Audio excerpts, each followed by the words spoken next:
Hello, everyone. This is Tom Fox. I'd like to welcome you to episode 8. Across the Board is a podcast on boards of directors and corporate governance. We take a look at issues relating to the board of directors and those who report to the board of directors. Today, I have with me Linda Justice of Justice Consulting LLC. She is an expert on branding. We talk about the board's role on branding, how it deals with the perception of a company, the customer experience, the stakeholder experience, investors experience, and the employee experience. She talks about how branding can help a company grow and how it can protect or harm a company's reputation. With a strong board and an ethical backbone, she believes branding will enhance customers, employees, and other stakeholders.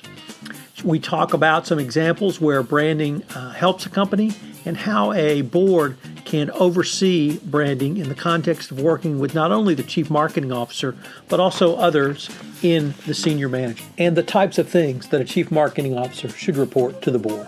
Across the Board is a part of the Compliance Podcast Network. Hello, everyone. This is Tom Fox, back for another episode of Across the Board, the podcast where we look at the board of directors, their role in risk management, and the role of persons who report to the board on all forms of risk. Today I have with me Linda Justice. Linda has her own consulting company, and she focuses on and is an expert on branding. So I thought it would be a fascinating discussion to learn about how branding, the board plays a part in branding and its overall role of oversight of risk management. So with that somewhat convoluted and long-winded introduction, Linda, welcome, and thank you for taking the time to visit with me today. Thank you. It's a pleasure to visit with you. So, Linda, why don't you start off with just a kind of a basic question? What is branding, and what's the board's role in branding?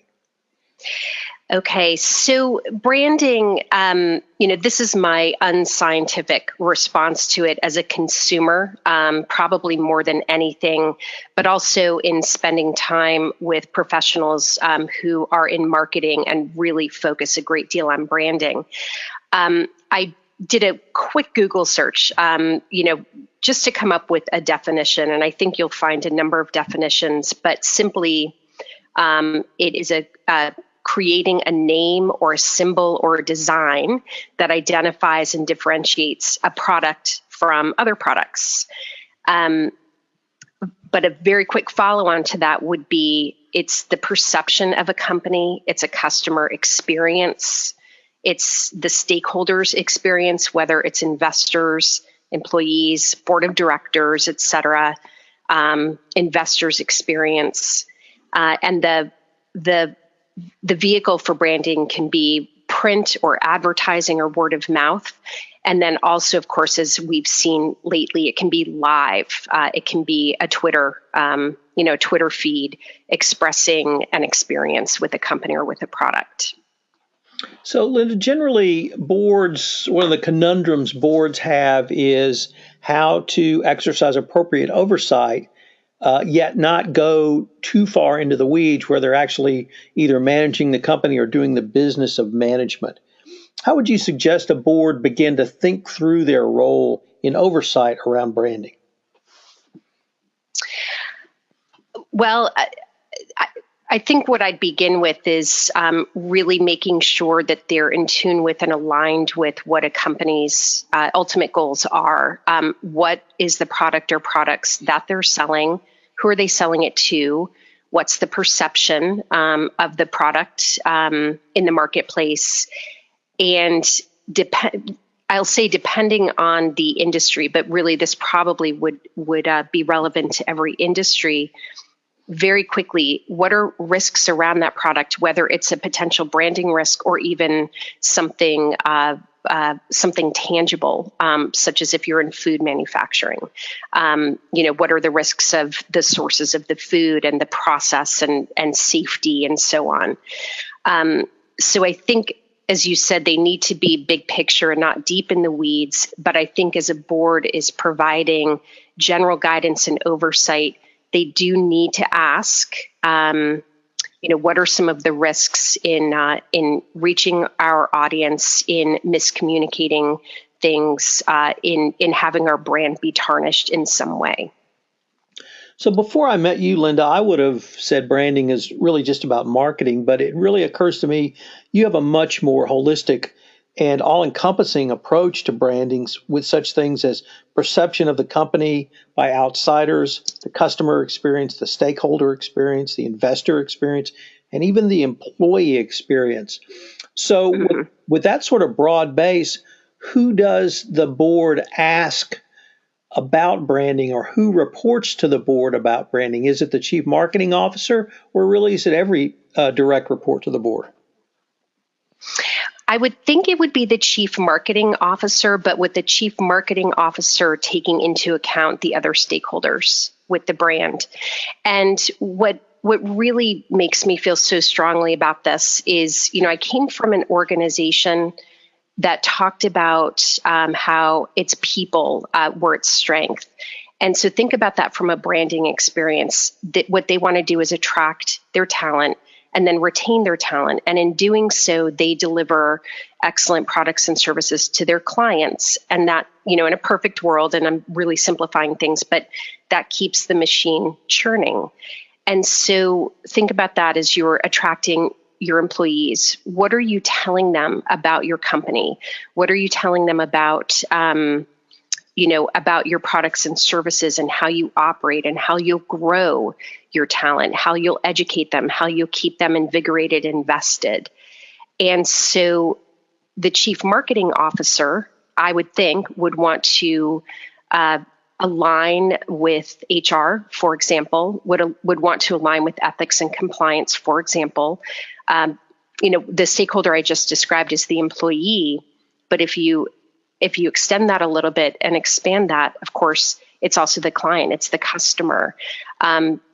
One thing I feel very strongly about, I've been following your blogs and your podcasts for a number of years, and I always got really excited about the concept of tone at the top and how critical that is for the success of an organization. It's about top down, but also bottom up experience.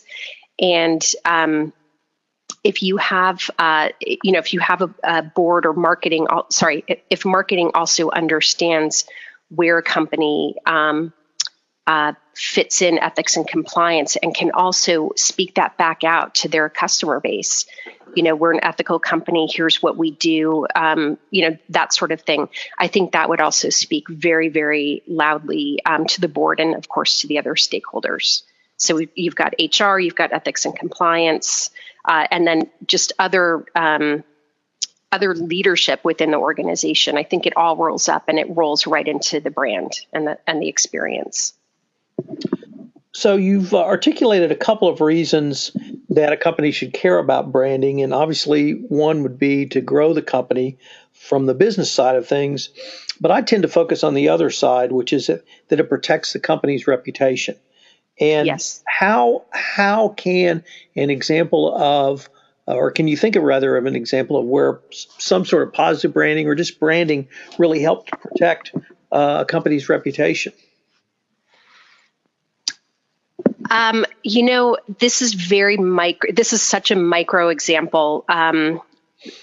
I just flew from the East Coast. I flew on JetBlue. And we hear so much about the negative. We really do. We're not necessarily hearing enough about the positive. And if we do, it can be very self-serving. We've heard a lot about companies that people take right to Twitter to express their concern.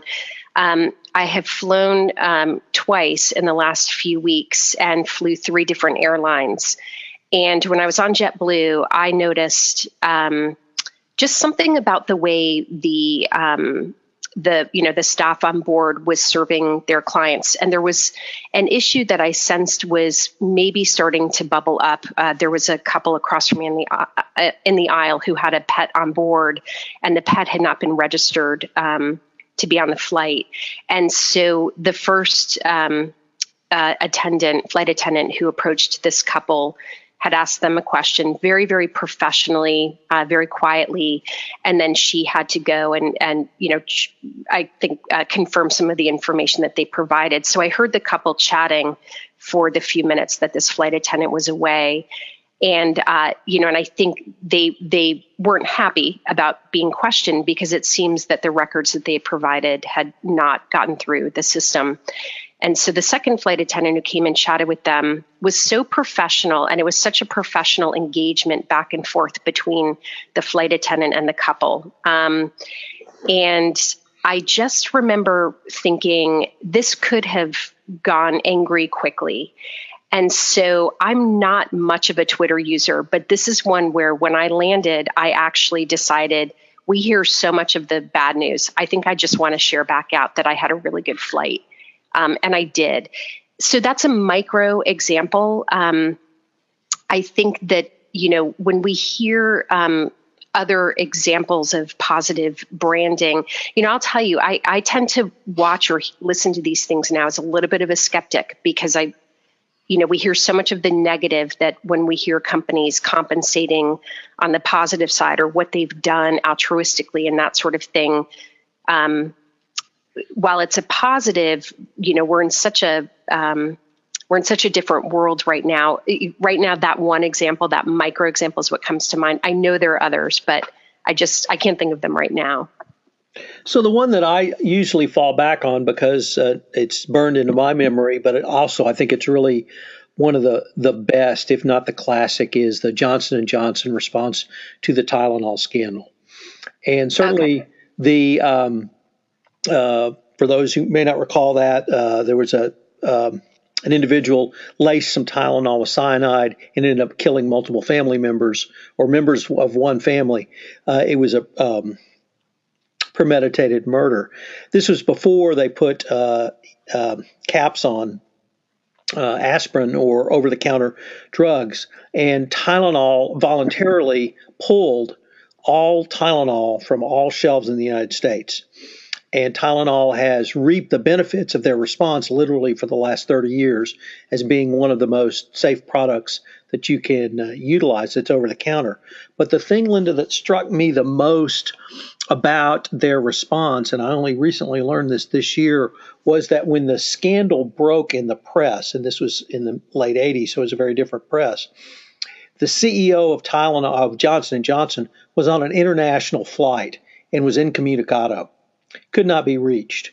And the decision to begin to pull the all Tylenol from all shelves across the United States was literally made by his direct reports.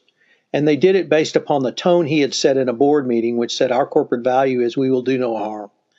And I point to that example because as someone who counsels senior management and boards, that is one of the clearest examples of tone. But when I hear you talk now, it also becomes to me one of the clearest examples of branding, because that was the Tylenol brand. That was their ethos. That ethos was communicated. And so when the general in charge was not available, because back then you couldn't get a phone onto an international commercial airline flight, his direct reports were able to synthesize what needed to be done and do it, and in many ways save the brand of, if not Tylenol, or if not Johnson & Johnson, certainly Tylenol. So that's usually the one I try to point to. I guess that's 30 years ago, and it's still, to me, one of the best examples. That is a phenomenal example. You're absolutely right. And I do remember that time. And it's funny how we can tie that now. Communication has changed and the press has changed, but that was clearly baked into their culture so that they were mobile. They were not immobilized. They were ready to act. That's a great example. And one of the things you said earlier really intrigued me as well, Linda. Once again, when I think of branding, I'm thinking of the marketing, I'm thinking of the customer experience, but you really talk about it in terms of the employee experience and the employee experience and how that can actually help a company not only attract top talent, but retain top talent and have that top talent then model the values or ethos or ethical values of the company going forward. So it seems to me that it's much broader than just trying to sell a product. Absolutely. Absolutely. And I think that it becomes embedded in how that employee engages with their customers, whether it's face-to-face or even if they're building a product that ultimately they don't see the customer themselves, but they understand how the product serves their customer. For me, that's everything. I've been an employee my entire career, and I believe so strongly in that, and therefore, when you really talk about tone at the top, when you talk about those types of issues, it can help drive interactions. It really drives employee development and that pride in the services that they provide to their clients, or the products that they build. I definitely, it's everything to me. It's everything. So right now we're going through a pretty big scandal for the Weinstein Company, the movie producers, and one of the founders, Harvey Weinstein, has been let go by the company. And earlier this week, I think many compliance officers woke up to the fact that, this may be a compliance issue. And I think many board members woke up to the fact that sexual harassment is not just about the harasser. Because as a colleague put to me once, if people know what's going on but are afraid to raise their hands, that's as big a problem as the actual harasser. And it appears that was a situation at the Weinstein Company. So you also talk about branding to employees, not simply about attracting and maintaining and developing top talent, but also the employee experience in being able to raise their hand. Absolutely. I think this is a very good, very timely example. From my lens, what I see is that some people have now spoken up. And I think we're seeing more and more of it. I see a lot of articles now that talk about it's not just in Hollywood. This exists elsewhere. And it's not just in, filmmaking companies, but this goes on in organizations everywhere. And it's not just necessarily sexual harassment. It can be other behaviors that directly contribute negatively to the employee experience. And so while I think ultimately we'll see what the long-term shakeout of this is, does it create cultures and environments where people are speaking out now earlier when something has occurred, to number one, prevent it from occurring, and then to remedy it quickly, maybe to investigate and remedy it quickly. I think we'll see how that shakes out. But in the meanwhile, we are seeing people speak out. And to me, I immediately do think of corporate America. And, what does this mean for them if there are going to be more people speaking out? And again, it can be a number of issues, but things like this obviously really impact not only the person who is reportedly being harassed and the person who is doing the harassing, but think about that dynamic and how that plays out in what is their professional relationship, who's picking up on that, what is not getting done as a result. Think about how much time it takes to even takes away from going through a corporate investigation.